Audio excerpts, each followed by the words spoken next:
Welcome back to the Irish Bandit channel, or if you're new here, welcome to the channel. I, as always, am your host, the one, the only, the second Irish Bandit. If you didn't see part one of my ranking of the Friday the 13th film franchise, you can check it out right here. And we're just going to get down into it and talk about my top 6 favorite movies from the franchise. Coming in at number 6, this one is going to have a lot of division among the fan base. I know it will, because not a lot of people like this movie. I loved the hell out of this movie. I loved okay, I'm not gonna lie, this is a bad movie, but I love it so much.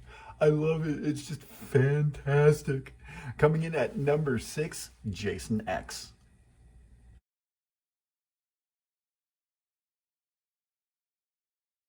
I really don't know what it is about Jason X that I love so much, but I just love this movie. And I know it's bad, but to me, it is one of those so bad it's good movies that I actually legitimately enjoy watching this movie. Normally, when you send your character out into space, that's kind of like jumping the shark.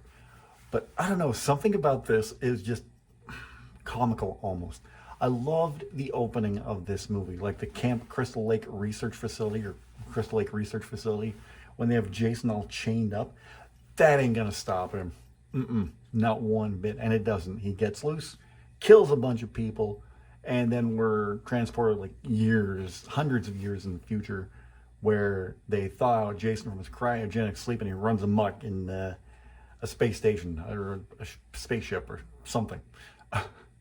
Some pretty inventive kills in this one. My favorite, you ask anybody, even if they didn't like Jason X, they're going to say their favorite kill was the chick's face getting, head getting frozen in nitrogen, and then Jason just smashing it on the counter. Body just goes all limp. I love that. And I loved the callback kill in this one, too, where they're trying to distract Jason, and they set up this simulation and have these two girls. Ooh, you want to drink? You want to have sex? You want to do drugs? Ooh. And the next thing you see, he's got one of them in a sleeping bag. He's just beating the other girl with one in the sleeping bag. That was fantastic. I absolutely love this movie. And it deserves the number 6 spot on this list. Coming in at number 5 could be considered another controversial choice. It is the most recent film in the franchise. I just watched this one a few weeks ago, and for a remake, I thought it was all right, honestly. Coming in at number 5, Friday the 13th, 2009 edition.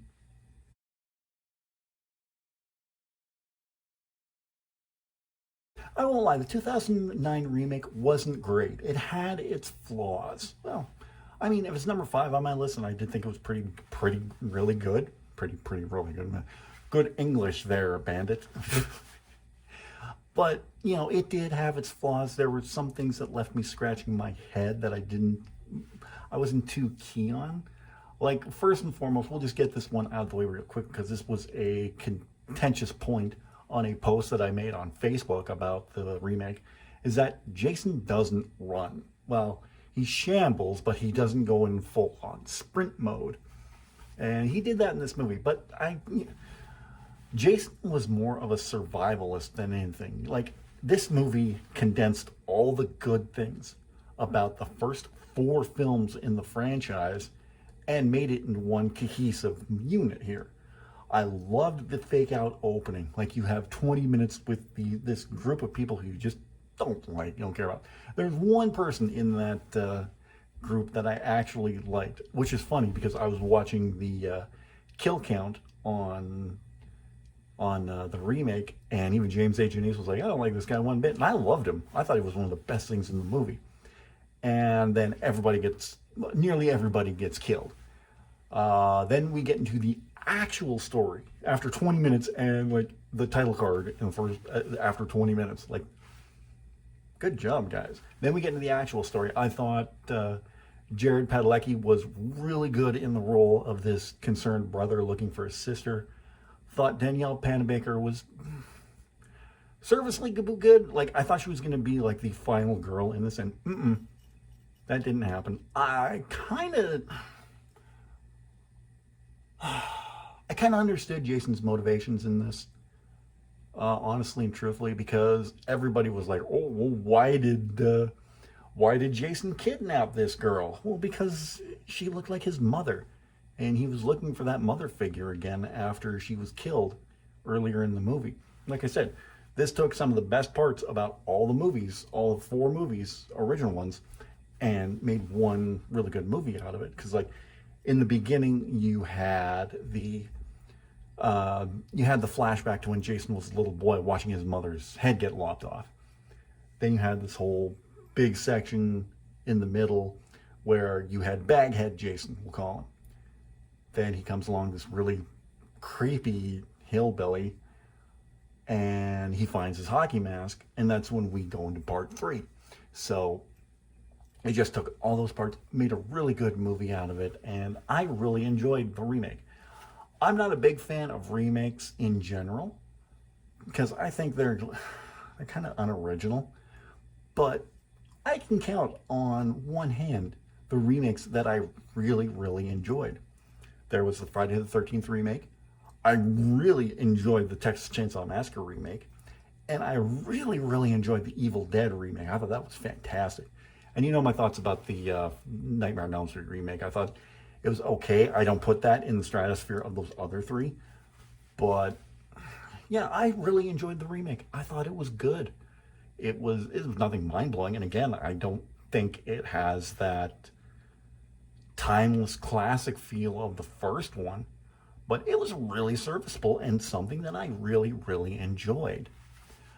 Okay, we're into the top 4 now. Coming in at number 4, I thought this was a great follow-up to the original movie and just a solid effort. It was our first time with Jason as the killer and just a great follow-up to the first one, like I said.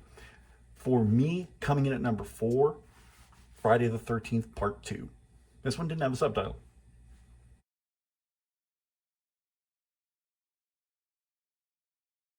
I think part 2 picks up like a year or so, or sometime after the first one.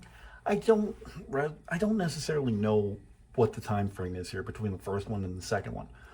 All I know is at the end of the first one, Jason was still a zombified 12-year-old boy because apparently, he died in 1956, and he's jumping out of a lake scaring Alice.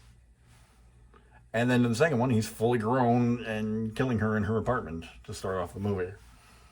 Again, I don't know. But I really enjoyed part 2. I thought it was a great follow-up. It's the first time we have Jason as the killer, and he just goes on a rampage.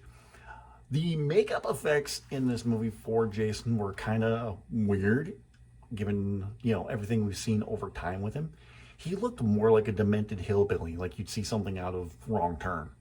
But for the most part, I thought the movie worked really, really well. I loved the character of Jenny in this. I thought she was just a great final girl. Really smart, too. At the end of the movie, putting on the sweater, trying to manipulate Jason into thinking that she was his mother. Telling him, "Jason, you've been a very bad boy." I thought that was great. So part 2, I hold really high up there. I thought wonderful outing for the franchise and some really great kills in this one as well. Was this the one that had the one chick with the dog? I guess I'm going to go back and watch the 3 of them. Okay, just fine by me. It's, yes, there's going to be some that I won't like getting to. We talked about those in the last video, but these are the ones that I'd really get to. Spoilers for the rest of the video, but the first 4 movies I can watch without any hesitation. They were fantastic. Yeah, 3 was okay, but the first 4 were great. Once you got into 5, it was kind of eh. And I thought 6, Jason Lives, was another just fantastic outing. And that segues into our next video, our next movie on the countdown, because I absolutely thought that Jason Lives was a fantastic movie. It was the final movie where we saw Tommy Jarvis, and it is my 3rd favorite movie in the franchise. Coming in at number 3, Friday the 13th Part 6, Jason Lives.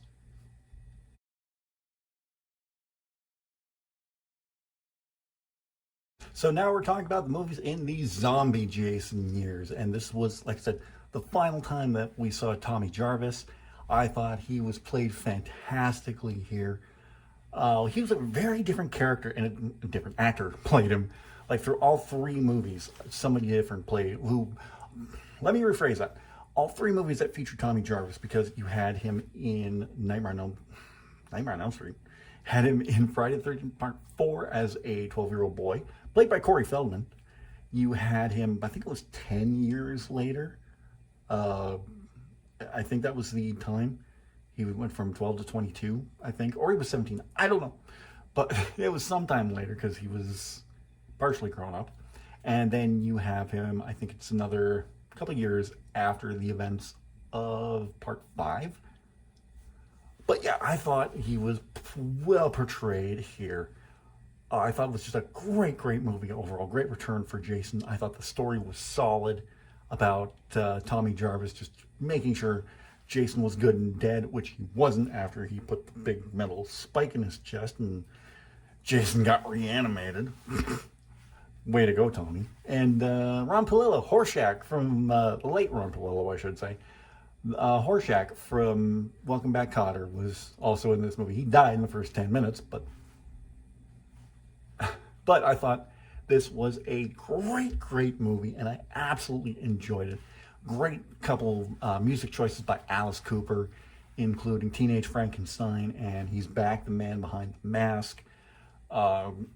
Great songs. I'm a big fan of Alice Cooper, big fan, even though my parents weren't. But I got a story for that another time, so we'll talk about that maybe some other day, maybe next Halloween. But yeah, Jason Lives' great return after a disappointing Part 5. Coming in at number 2, this was the movie that started a franchise and started a phenomenon. This movie came out in 1980. Just a great.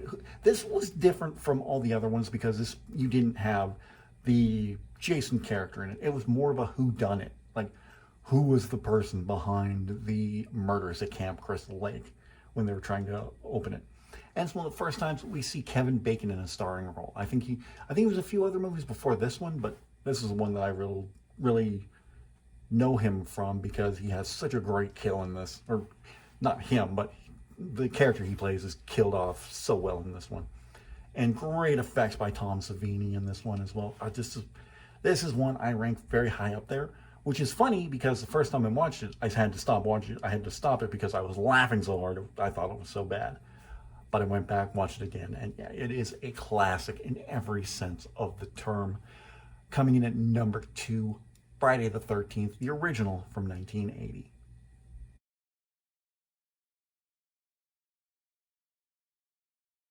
So I don't use the term classic lightly, but Friday the 13th is a classic in every sense of the term.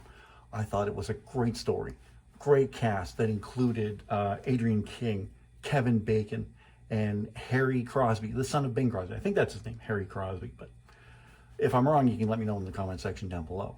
I thought, like I said, the story was so well done, well paced throughout the entire film.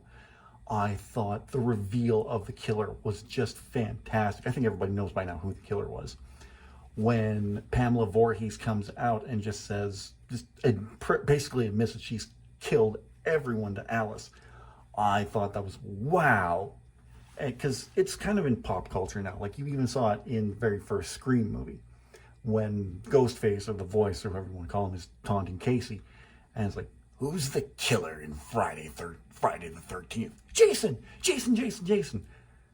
Sorry, that's incorrect. I've seen that movie 20 goddamn times. Then you should know his mother, Mrs. Voorhees, was a killer. Jason didn't show up until Friday the 13th Part 2. I think you. But no, Friday the 13th is such an absolute classic. And yeah, like I said, first time I watched it, I had to stop it halfway through because I was laughing so hard I thought it was so bad. But no, I went back, watched it again, and yeah, it is an absolute classic. You know, one of my favorite things about this movie was Crazy Ralph as well. You're all doomed. Going to Camp Blood, ain't ya? I thought the kills were fantastic. The effects were fantastic, done by the great Tom Savini. Just, If you're a horror fan and you have not seen Friday the 13th, you are missing out. It is just a... Have I said it's a classic? Because it's a classic. Every, highly recommended on my list. And, it is one of those movies, along with Texas Chainsaw Massacre, Halloween, Friday the 13th is like Nightmare on Elm Street. Why do I keep mixing up Nightmare on Elm Street and Friday the 13th? Nightmare on Elm Street, it is with those three as like the big four slasher movies that you should watch. If you consider yourself a horror fan, you definitely need to watch Friday the 13th. But that's not my favorite movie in the franchise. My absolute favorite movie in the Friday the 13th. See, I almost did it again. My favorite movie in the Friday the 13th franchise has got to be Friday the 13th Part 4, the final chapter.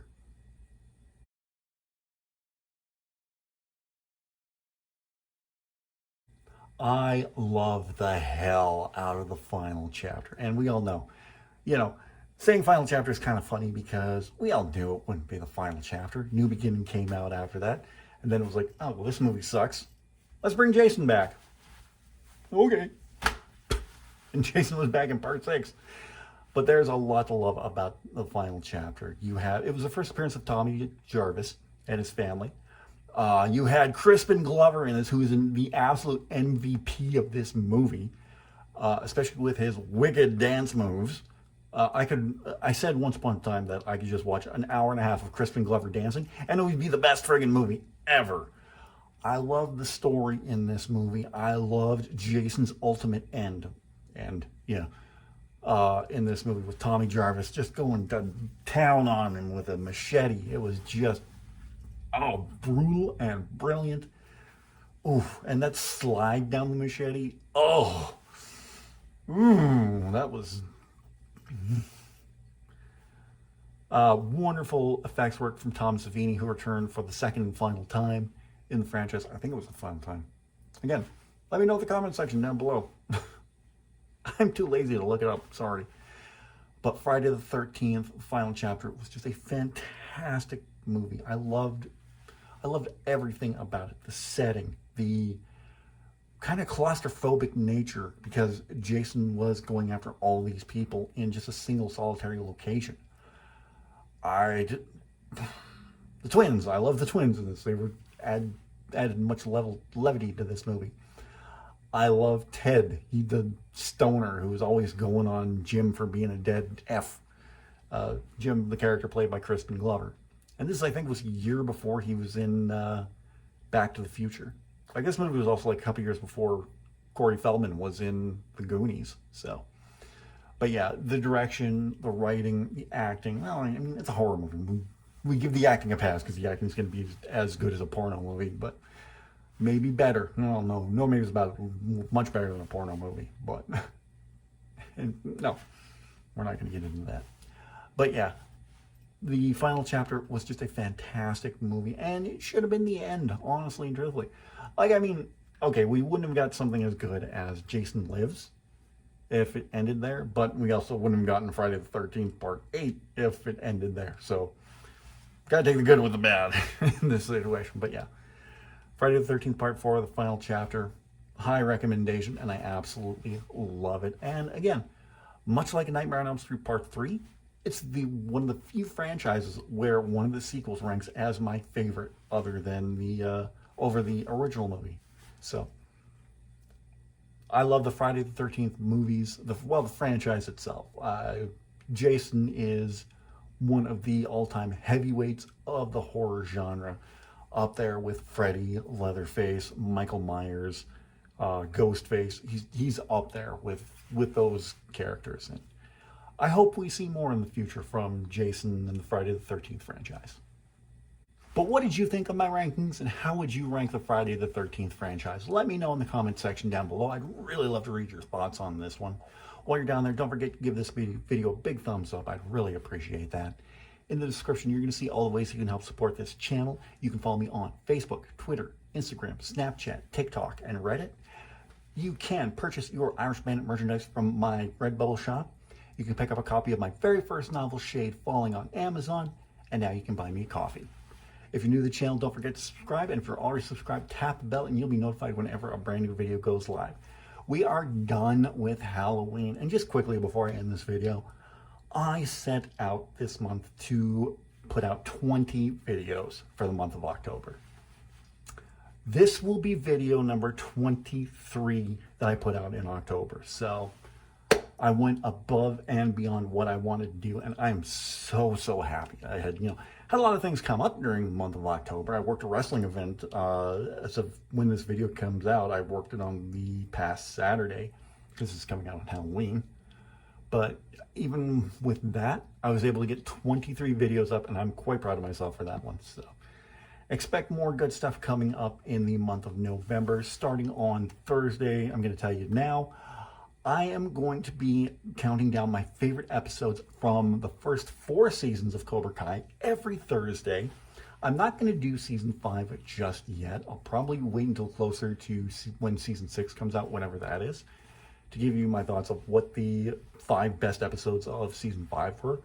But for sure, every Thursday this month, look out for my favorite episodes of Cobra Kai from every season. So Thursday, we're starting out with season 1. We're also going to have Doom streams coming up very soon as well. Those are going to be every Tuesday. So Tuesday Doom, Thursday Cobra Kai, where I'm also going to be doing some Overwatch streams very soon as well. Going to be doing some DDLC mod streams as well. So a lot of video game content coming to the channel. I'm not going full-time Let's Play. I'm still going to do these types of videos as well. But, kind of mix it up a little bit and do whatever. So, so that's it for Halloween. I hope you guys enjoyed the entire month, everything that I put out this month. And I hope you look forward to everything coming out very soon. But until then, no video tomorrow, but we'll be back Thursday. So until then, take care. Night has got to be Friday the 13th, part 4, the final chapter.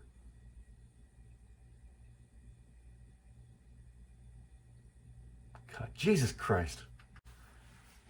Scene 7, take 1. Let's try not to call Friday the 13th Nightmare on Elm Street again, please.